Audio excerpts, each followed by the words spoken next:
Hello, welcome to our video recording. We're the Muppets, and today we're going to be talking about Night of the Living Dead directed by George Romero in 1968. I'm Mars, and I use they, them pronouns. I'm Melanie, and I use she, her pronouns. I'm Kalani, and I use any pronouns. I'm Evelyn, and I use she, her pronouns. So just to give a brief summary of the movie we're going to be talking about, as Mars said before, we're going to be talking about Night of the Living Dead, directed by George Romero, 1968. And essentially the movie is just about a group of strangers who all seek refuge in an abandoned house as zombies, or as they know them, just like people who come back from the dead, begin to take over, ghouls, if you will, attempting to devour living humans. So they're seeking refuge all together in this house. Yeah.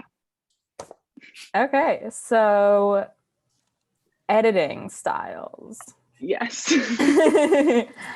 I think just as like a general, I think Romero definitely, like, to us, the style is very old because it's an old movie, but he definitely relies on a lot of like hard cuts, and a few times he definitely misses some of the rules that we now have in place. But I noticed that he really didn't use any fancy like transitionals, really, like fading or dissolving. So I think that his style is pretty like blunt. I agree. Well, it's funny you bring up dissolves, because I did actually notice a few dissolves. Things like just indicating passage of time. For example, both times he boarded up the door, he being Ben, boarded up the front door, and like as he was nailing, there was like a fade, and then it was all covered up, and then it happened again later, right. when he was like boarding up the windows, it faded, and he was all done. So definitely like a little bit of that just as a device to pass time. But I do agree that like the fancy ones, like the iris in, iris out, like bar, white, definitely did not see any of that. No. Yeah, I feel like his editing style in general is like really simplistic. We were kind of just saying a little bit right before we started this video about how it's like kind of predictable and like simplistic, but to us, but obviously when it was created, it was kind of like a trailblazer for its time. And I'm assuming he, like, the editing style that he used with that the director used with like kind of like Kalani was saying, like the blunt cuts and stuff, I feel like kind of served the purpose of just making it in general very like in your face and sporadic. I also just wanted to ask the group, because something that I was wondering about in regards to editing was when I was like kind of going through the terms and thinking about what was involved in the film, montage sequence. I thought that I noticed that there might have been some sort of montage sequence when Barbara was like running away from the grave site, what is that called, cemetery, in the beginning of the film. It was just kind of music playing in the background, like her running, and it would like kind of cut every now and then to like her running again. But I don't know if that really counts as a montage, just because it's like her continuously running, it's not like different scenes. So I don't know if you guys have an opinion on that or not, but that is something I was thinking about. I mean, maybe it was a montage. It lasted a very long time. She was running for so long. Yeah. But like, I mean, I feel like it might be because there was a lot of different places that she was. Like, she was at the gravesite, and then she was in the car, and then she was on the road, and then she was in the woods, and then she was at the house. Like, it was just like, so it might be a montage, but also I'm not sure because it was just her running. Yeah, and she didn't have any dialogue or anything. I believe it was just music, so like that does like kind of make it a montage. I think also that like sequence is kind of like parallel editing, because it would cut also back to like the zombie like trying to get to her and like doing a couple things, like either walking behind her or like clambering on the car or opening the door or whatever. So it was kind of that like, oh, like, will she get away? Like, will he get there first? Like, is she going to be in danger? So I kind of saw that as like a parallel editing moment. Yeah, Yeah. I feel like I agree with you. And I feel like the director kind of used actually like a decent amount of parallel editing, I think, just to like elicit kind of the like natural response that you would have to like a horror film. Like, you want it to be intense, you want it to be very like, what's going to happen, like a thriller kind of feeling. Because I noticed parallel editing when all the characters in the house were kind of like trying to fight out the zombies, and there was like some of them in the basement or in the cellar, some of them in the living room, some of them outside. Like when Tom and Judy were trying to like get in the car and get the gas in the car with Ben, like I feel like there was a lot of like back and forth at that point to kind of like build up the suspense. So I think that he really used that like to his advantage, like that type of editing to create like that thriller-esque kind of energy. So Yeah. I agree. Yeah. Yeah. I also noticed that was happening in the scene when she was when Barbara was first arrived at the house and she had just met Ben, and there was a zombie that was in the house unknowing to Barbara. Oh yeah. Know if Ben was gonna get there in time to help Barbara, because he was setting a zombie on fire, so it kept shooting to him and then Barbara and then the zombie behind her. So that was awesome. Yeah. And I mean, I'm not very like familiar with movies, like lots of movies that were made like around that time or before then, like these genre of movie, like this genre. But I don't know if that was kind of like a new thing, maybe, just because it seemed very like it was like it kept happening and it was like very obviously purposeful. And I wonder if that was kind of like a new-ish technique that he was using to like kind of for that thriller, like thrilling kind of feel. I don't know though. So but yeah. What I do think is that this movie takes itself very seriously as a horror movie, as opposed to horror movies of that time, especially low budget ones. They strayed more to the chuggy side, if you will, for fun. Like, it's silly, even if it's a monster story. So this was one of the first of its kind to actually take that very seriously and create that sense of tension that you're talking about. So I do think it was like pretty revolutionary at that time. Well, I guess technically still is, even though we can look back at it and say, well, that's not very good. Well, I'm so sorry. It's subjective. It's subjective. I'm sure somebody likes it nowadays. Yes. Plenty of people like this movie. There's gotta be some people out there. I'm sure you could find someone.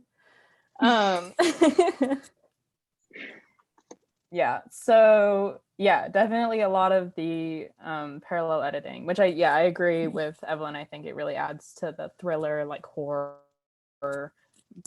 almost like looking back to see like where the other person is, kind of scary thing.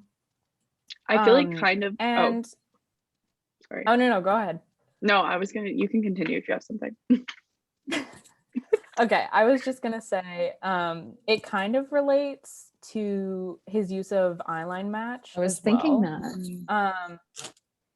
Because it's he uses it a couple times to, obviously, like he uses it many times with like the characters looking at the zombies outside, and then it cuts to the zombies and then it cuts back. So there's that's sort of like you're looking through their eyes at like this horror scene. But also I noticed it first in the graveyard when Johnny like just like glances over and sees the zombie like far away coming at them, and they don't know that it's a ghoul yet. And he starts like teasing Barbara about it, but like he does it a few times and he keeps getting closer. And I think that use of Eyeline Match makes it like really creepy, because it's not that you're watching him walk closer, it's that he keeps like jumping forward almost, it feels like, which is kind of cool. Yeah. And also just the way that shot in particular was kind of like out of focus and then like in focus. I don't know if there's a term for that, but or if it's just like slipping my mind, but I thought that was also interesting. Like I noticed that it was like focused on Johnny, but then it would kind of focus like on him in the background and then back to Johnny, like kind of similar to like the whole Eyeline Match called thing. Racking focus, perhaps? I think I could be wrong. I think that you're right. Yeah, maybe. I mean, that's not like an editing style, but I just thought that was like interesting. Cool, that they did that. Thought it was interesting. or I thought it was it just added so much to the film, and it was really great. The most evident or like sticking out example of Eyeline Match that I noticed was when he opened the closet and you saw him looking at something, and at first it was the shoes for Barbara, and then he looked and was like, what? And then it ended up being the gun, which was like a main part of the story from there on out, with like the whole like rivalry between him and Harry. And so yeah. Another one I just thought of was when Barbara first sees the dead body of the woman at the top of the stairs. Yeah. She like, you can I think you can see her reaction before you even see the corpse, which is kind of cool. And then after that, when she's standing below the corpse, like on the lower level, like next to the stairs, and the blood drips on her hand, and it like you see her look at her hand, and then you see the blood, and then you see her look up, and she looks up at the stairs. And Eyeline Match there too. That scene that you just brought up, during that scene, I noticed a J cut when she was on the ground, or not on the ground, when she was standing on the floor. You could hear a dripping, and she wasn't sure what it was, and you weren't sure what it was either. And then it cut to a shot of the blood dripping down. And going off of J cuts, there was also another one when like the people in the house were starting to get sort of comfortable, and like I think it was maybe after the TV scene when they had heard the news, and they were thinking about getting to a shelter. There was a shot where you heard the zombies groaning outside first, and then it cut to like a ton of them approaching the house. And so like I think that was a really good use of J cut, because it made you be like, wait a minute, hold on. And then like it cut to the shot, so it was kind of cool. It was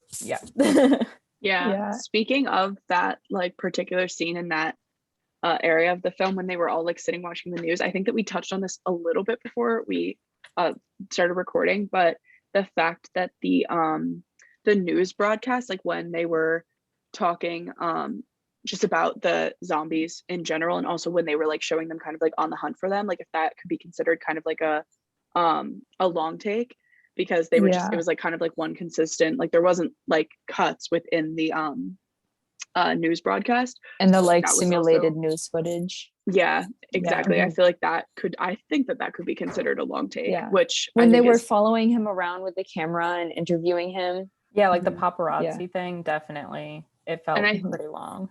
And I feel like that was very like it was a really cool contrast between the news broadcast and then like the actual film like before that we were watching, because like we've been saying, like the film itself, like the editing is kind of sporadic and like random jump cuts and like very like harsh kind of, but then you turn to the news broadcast, which is supposed to be like providing comfort, I guess, to the characters, and it's very like, it's just like kind of one long take, like there isn't really a lot of like sporadic stuff going on, it's kind of just like one consistent thing. So I feel like that was a cool contrast to include in the film, especially when they're kind of going through this like super intense, like emotionally intense experience. So I liked that a lot.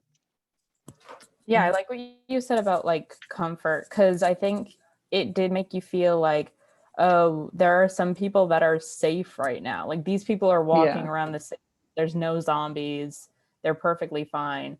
Meanwhile, like our characters, there's like a lot of quick like cuts, because they have to be thinking on their toes and they're like in danger, and so it was definitely an interesting contrast. This might just be a me thing, but just really quick, did it remind anyone else of Corona? Like just like the pandemic? Like a little bit. Like, I don't know, I was like, some of this seems familiar, because like I remember during the pandemic like seeing people on TV that were like safe like without masks, and I was like, and I think they were having that same sort of that created the same sort of like like feeling. I agree. Also like watching like at least for me, like my family during like the height of the pandemic would watch the news, like watch like politicians, I forgot the word, I was about to say watching politicians like from my state like talk about like, oh, these are our next moves, like this is what's going on. Yeah. And I feel like that they were in a very similar situation, because they Yeah. were also watching people who have some sort of authority be like, okay, like this is what you're supposed to do, you know Yeah. what I mean? Yeah. So I agree with you, definitely it gave that same vibe. And then the same authority that throughout the whole movie they're watching the TV and seeing what these people are doing and like how they're fighting the zombies, and then at the end the same authority just kills off the main character. So Mhm.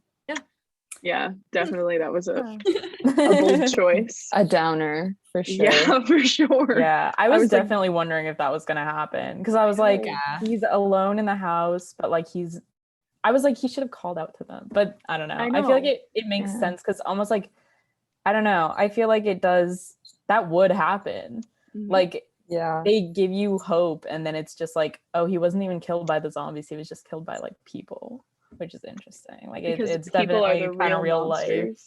Yeah. I do think Maybe. I do think that the ending of this movie drew an interesting parallel. It was not interesting. It was a profound, very informational parallel between Get Out and the end of this movie, because I remember Jordan Peele saying about Get Out that he was very close to deciding to have some like white police officer come out of the cop car at the end and just shoot the main character whose name is escaping me. Chris. And Get Out, Chris, thank you. Yeah. And shoot Chris just at the end there, which is just like what happened in Night of the Living Dead. And that was just my first thought when I saw that. I was like, oh gosh. I'm now glad. Well, obviously I was glad before, but I feel like the endings would have been so similar if he had done that. Yeah, I was thinking literally like a very similar thing. I was thinking, I mean, I feel like there's significance in the fact that the main character was Black, and that he was like, as far as you could see, the only Black character in the entire film. Even zombies, I don't think I noticed any zombies who weren't white. And I feel like that is definitely significant, and the fact that that was the ending is super significant, and just like very almost like scarily the way that things actually are. And I mean, I don't think it was totally based on race, the fact that they shot him, but just the fact that he was Black like added something. And I was also thinking next, I don't know if you've seen the alternate ending that they filmed for Get Out, but they have like a filmed alternate ending. You can watch it, I think, on YouTube, and it's Chris gets arrested, and then like it's him in prison for killing all of the whole Armitage family, because they're all white and he was Black. So he was just like accused of, I mean, he did kill all of them, but for a reason, obviously, but like because he's a Black man, like he just was sent to prison for killing them. And so I agree. I think that there's like a very, there's definitely racial undertones. There's kind of racial undertones in so many films. So I feel like that's definitely like an important thing to mention. Yeah. I mean, even our main character, whose name is Barbara, even like, you can't tell if she's more terrified of the zombies or the fact that she is with a Black man, like stuck in the house. Like the way she's looking at him, just like abject horror, like the viewer has no idea what her thoughts are. And same goes for Henry, the white guy who had problems with Ben from the very beginning, just being very aggressive right off the bat.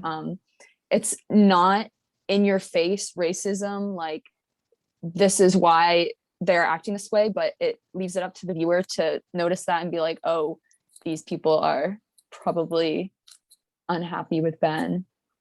Yeah, I was thinking the same thing when Barbara was kind of like freaking out, because I mean, on one hand she was freaking out just because of the whole situation, but I was also thinking that I was like not sure. I was like, I feel like this feels a little bit racist right now, the way that she's acting, but I like wasn't totally sure. But I agree. I think now that you've said that and pointed it out, I agree with you. But yeah, just to get more on track with some of the other stuff we were talking about, I know that somebody had mentioned that they noticed a lot of reverse shots, I think, or it might have been cutaway insert shot or something. If somebody has examples of that, I know that we were talking about that before, so I just wanted to bring that up. Shot reverse shot, I had a few. The first one was in the car with Johnny and Barbara. I think it was once they had parked and they were having a conversation about how late it was, I think. Mhm. And it was through the window, and it was like over Barbara's shoulder looking at Johnny, and then it was over Johnny's shoulder looking at Barbara. And I think that established that they were like comfortable with each other, and like it established that they were, I didn't realize they were siblings right at the very neither. beginning, but it established that they had a relationship of some sort. Yeah. And then also going off of like relationships and that kind of editing, there was a reverse shot with the hug between Judy and Tom when Judy was talking about how like she felt safe and she didn't want to leave and she didn't want him to get hurt, and they like hugged, and then it was like over each other's shoulders they were talking, which was, I thought, very sweet. I refer to that scene to Mars as the mansplain scene. Very much so mansplaining. Yeah. He was like, I know what's happening. He was like, there's zombies. She was like, I know. And then he was like, it's me. And I was like, okay. I noticed, Evelyn, you brought up cutaway and insert shots. This might be a cutaway insert shot. Correct me if I'm wrong.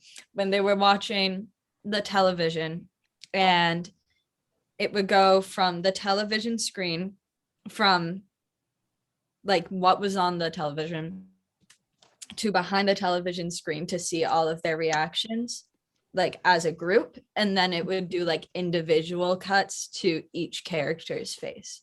And I think that's an example of a cutaway / insert shot. Yeah. I think so too. I thought that was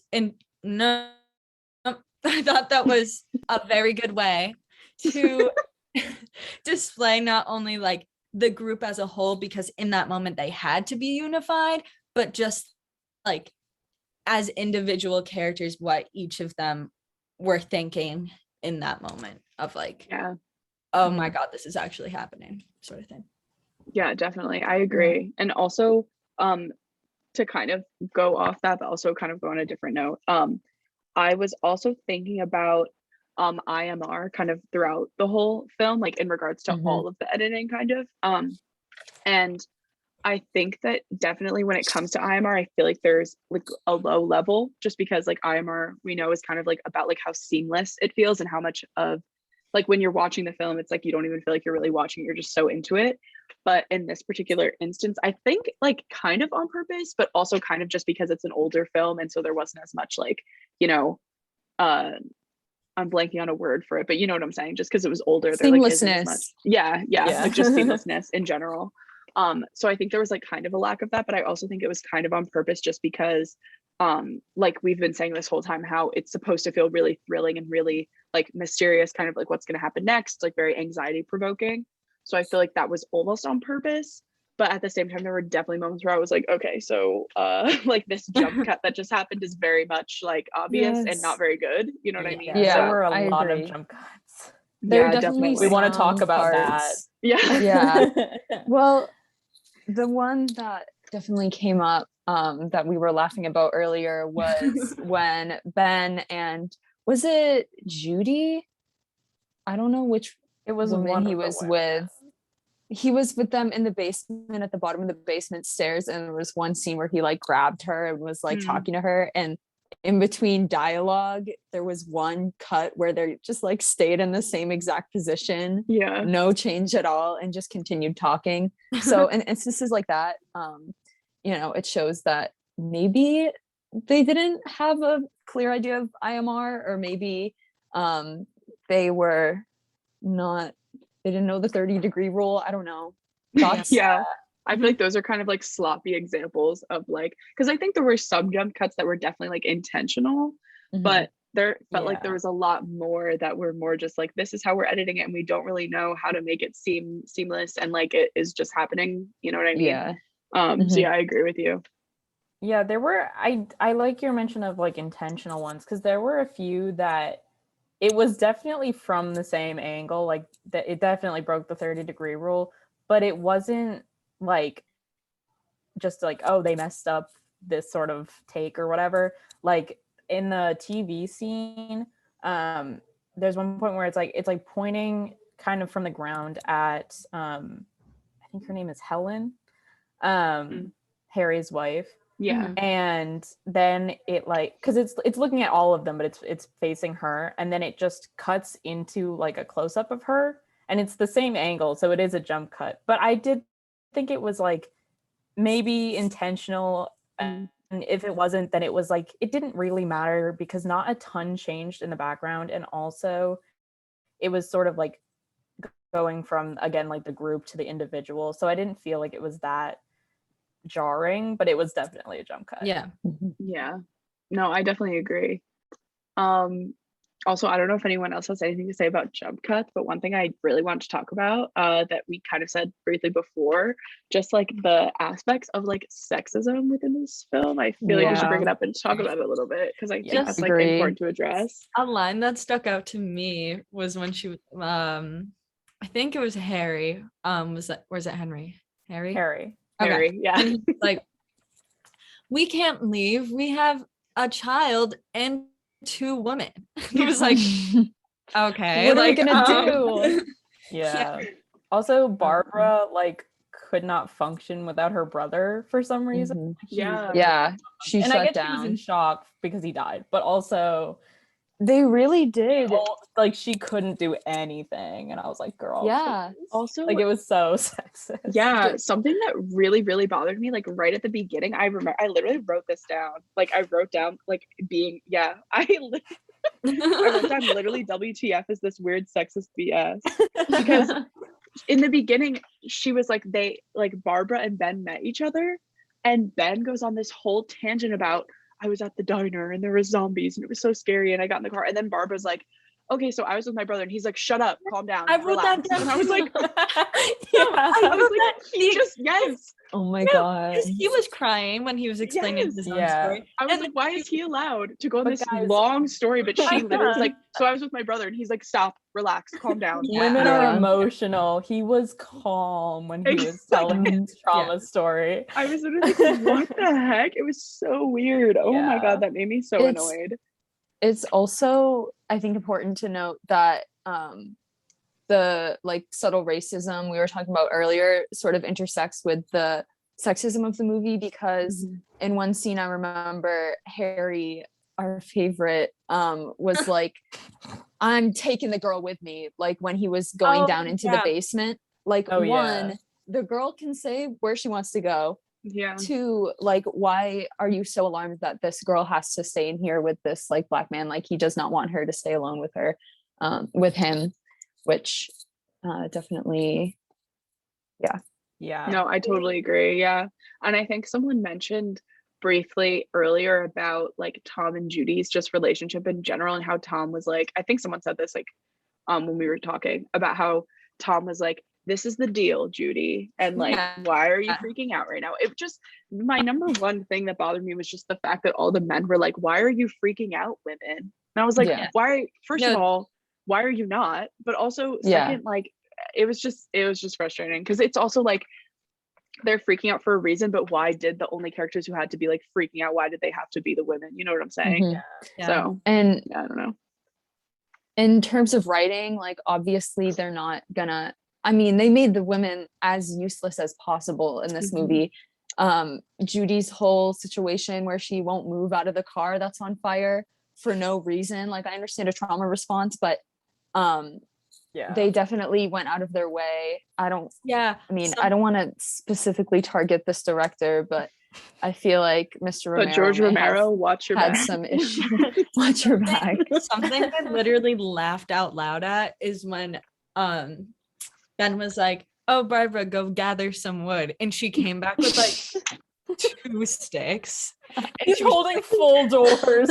He had all these, and she like looked at his wood and then looked at her own. Just like picked up like 2 logs and was like, and, like I literally laughed out loud. I was like, are you joking right laughing now? at her little like consistent where she would come back and like on the like the little bit above the fireplace, like I don't remember the name for that, but she would just like mantle lean against it, like lean against the mantle, be like I was like, she's not doing anything. And it was when she like comes into the house, like when she's there alone, when Barbara's there alone at first, and it does those like crazy intense jump cuts to all of the animal heads. I don't know if you guys remember that. So it was like really at the beginning, and she's like, oh no, like I just thought that was funny too, because I was like, you've never seen that before? Like, is that something? I don't know. It's just like, it was just a lot of like hystericalness, you know? Oh wait, do we have a time check?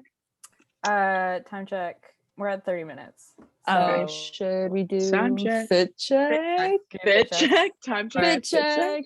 All Okay. right. Yes. Who wants to start? I can I start. can. Okay. Okay, you go. Okay. Go ahead. I liked Barbara's classic 60s. I don't know if it was a little dress or if it was like set action, but I liked her. I think it was polka dotted. I don't know what color it was because the movie was in black and white, but I liked it. Yeah. My favorite fit check was one of the zombies was wearing a little black dress, and you know, they were giving.